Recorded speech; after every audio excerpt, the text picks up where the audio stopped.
Hello everyone, this is Andrew with Excellent Business Solutions, just now showcasing how to use the personal finance tracker that I've created. So at the top you'll notice the account summaries, and so as we go across the top we notice checking and savings. That's how I've originally set up the accounts. However, you can name them whatever you want by going into the top cell and typing in whatever you'd like. This used to be account 1, but for the sake of this example, we'll make it savings. And you can also double click down here and change the title of this sheet. So let's go back to budget. And so you'll see the amounts that are in these accounts as you put them in. Just like any of the other spreadsheets I create, we have an add row and delete row button. Add row will add a row to the top of this table. You just have to go in and fill out the correct information. And then delete row will delete where the cursor is at. So if the cursor is right here, it'll delete this row. Simple for you guys. So let's add row for sake of this example and make the priority very high, and we'll call it rent. And we'll say rent is about $1,200 a month. Okay, and we'll say that we pay it on the 1st. All right.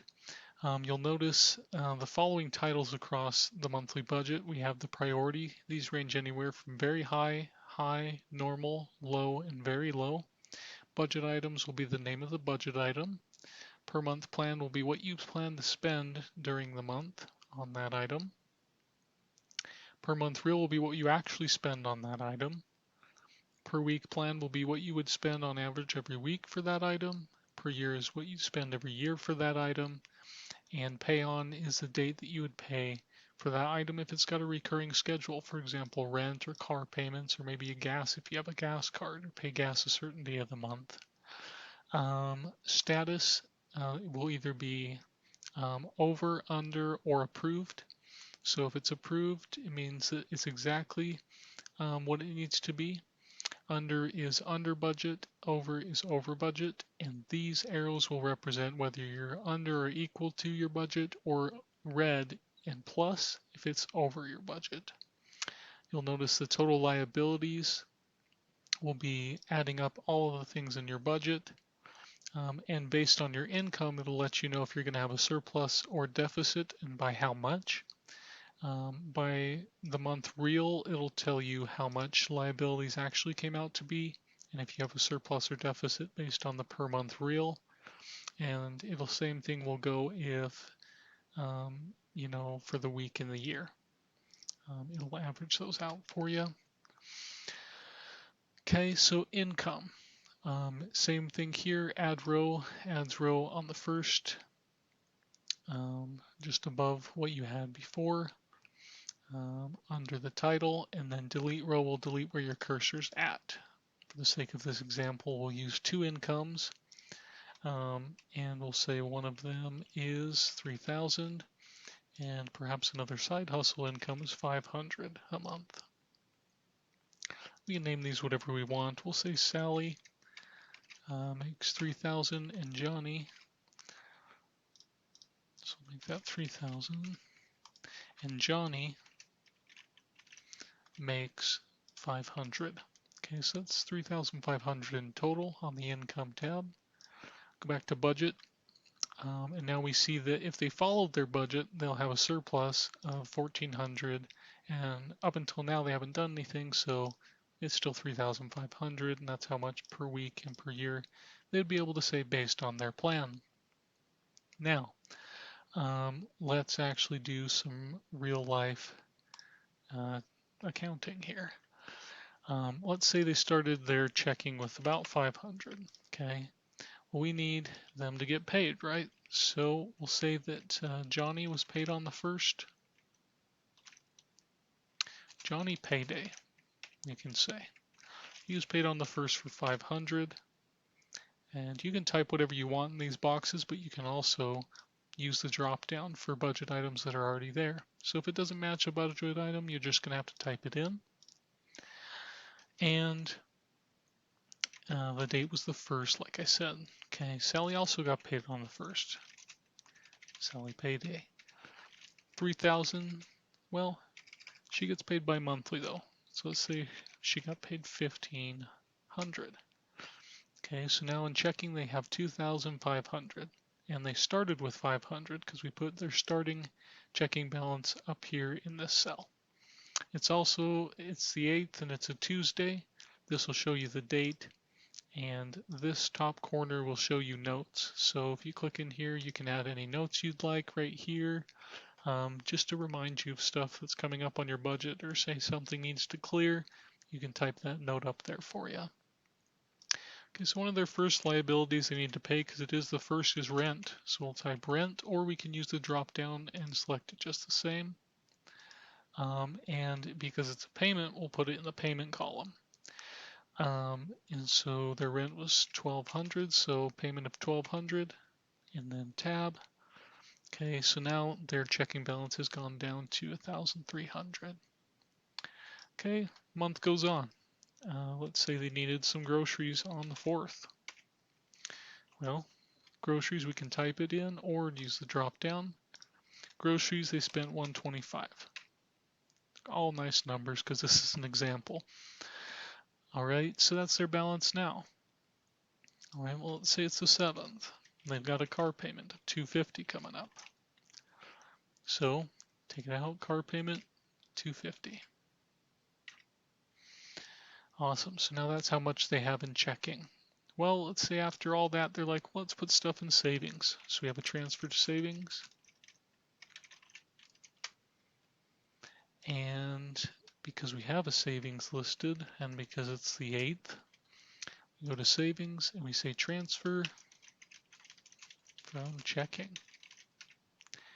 And then we would say this would be a payment to savings, so it would go to the deposit column. Let's say they put 200 in savings, making their savings now 200. If they had started with another balance, we'd put the balance here by start, and there we go. So now they have 1,200. Let me showcase kind of what the goals do. So again, we have here in the top left where they can click and then put a note if they'd like. We've also got 2 goals. So let's say they're trying to save for 2 different things. Let's say they want to save for a concert, or save for like a washer. Let's say the concert is about 500 bucks. Well, because they have 1,200 in savings and the concert's only 500, yes, they've met the goal for their concert at 500, and then 700 is left over for their washer. Let's say their washer will cost 1,000. Okay, so they've got money for the concert, but they don't have money for the washer yet. They still need 300 more in savings. So that's kind of how the goal function works, and that's how it will work for account 2 and account 3. You have the option to make goals for each of those separate accounts. So back in checking, again, things that aren't on your budget will have an invalid sign, but that's okay. At least you know what they are as you write your notes in there. All right, so transfer to savings, we sent 200 over there. Great. Okay, you can even make that part of your budget if you want. Some people do, some people don't. So if you want to see how much, hey, where's my savings money going? Just add a row, make that whatever priority it is. Maybe it's a normal priority for you. Just type it as it is, transfer to savings. And maybe you want that to be 200 each month. There you go. It's approved because it's right on. So as you can see, up until now, we're under budget, we're on budget, you know exactly for some things. Let's say Sally really wanted a lot of clothes. And Sally goes over budget and goes and spends 123 bucks at the local clothes store on the 14th. Okay, it's going to let us know. It's going to say, hey, 123 is more than what you planned for, and so it's over budget, and it'll have a red up arrow over here. So it's a really visual way to know, like what's approved, what's under budget and green, and what's red and needs improvement. As you can see though, it says we're doing great. Why does it say we're doing great? Well, that would be because we still have a ton of surplus. There's tons of income that, I mean, yeah, it's definitely taking away from, what it's going to be after all. But we're still doing great because there's still a surplus left. So they can go over budget. They're not like very close to going over budget, so they're still doing great. For those that, kind of live paycheck to paycheck, this will be crucial because there may not be tons of surplus, and so anything over budget is going to be an issue. So this just lets you know kind of what that means. Also worthy to note that any of these you can filter.